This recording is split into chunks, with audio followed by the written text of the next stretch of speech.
हे ऋषेश्वर, आप मुझे परमात्मा की पहचान को समझाइए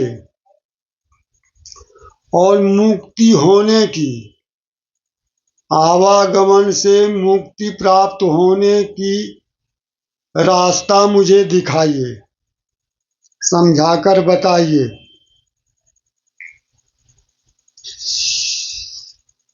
यह सुनकर ऋषेश्वर प्रसन्न हुए और अपना वाणी शुरू किए।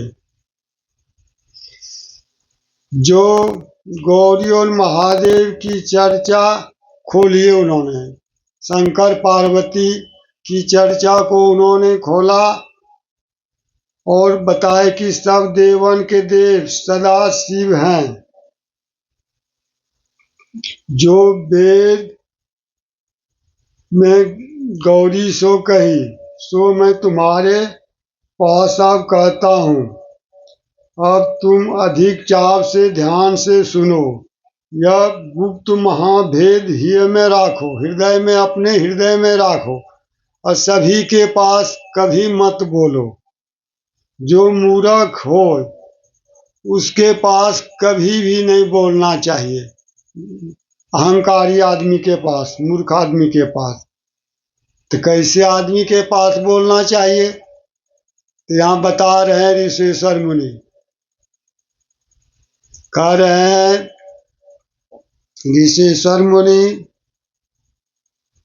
बता रहे हैं, हरि भक्ताय और गुरुमुखी तप करने की आस, सतसंगी साचा जति ताहि देव चरण दास। जो हरि का भक्त हो, भगवान का भक्त और गुरुमुखी हो, अर्थात गुरु के द्वारा, सदगुरु के द्वारा नाम दान प्राप्त किया हो, दीक्षित हो, दीक्षा प्राप्त कर लिया हो, वही तपस्या कर सकता है। उसी के पास ये चर्चा करो और कहो। जो सत्संगी हो और सही में सन्यासी हो, जति सन्यासी हो, उसी को ये देना चाहिए। ऋषेश्वर मुनि ने गौतम ऋषि से कहे। और फिर ऋषेश्वर मुनि कहते हैं, अब मैं कहूँ संभाल सुरति हाँ दीजिए, यह तो अचरज कथा श्रवण सुन लीजिए। श्वास कही वही श्वास कही हंस आए रुजाए है, वही श्वास कही हंस आए रुजाए है। पूरा सतगुरु मिले तो भेद लखाई है। जो कोई वाको समुझ करे अरु ध्यान ही, रिद्धि सिद्धि सुख होई जो उपजे ज्ञान ही। अंत मुक्ति ही होय अभय पद में रहे, बहुरी जन्म न होय परम आनंद लहे।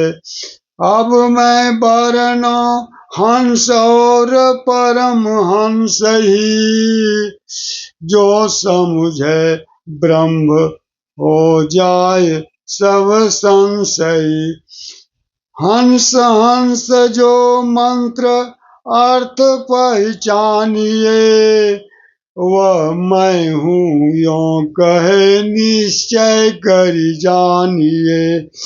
यह मंत्र सब माई सदा ही भरी रहो, कोटिन में कोई जानी ध्यान जो धरी रहो। जैसे काठ में अग्नि तिलों में तेल है, वैसे सब घट माई इसी का खेल है। दूध मध्य जो घी है, मेदी माही रंग। यतन बिना निक से नहीं, चरण दास सो ढंग।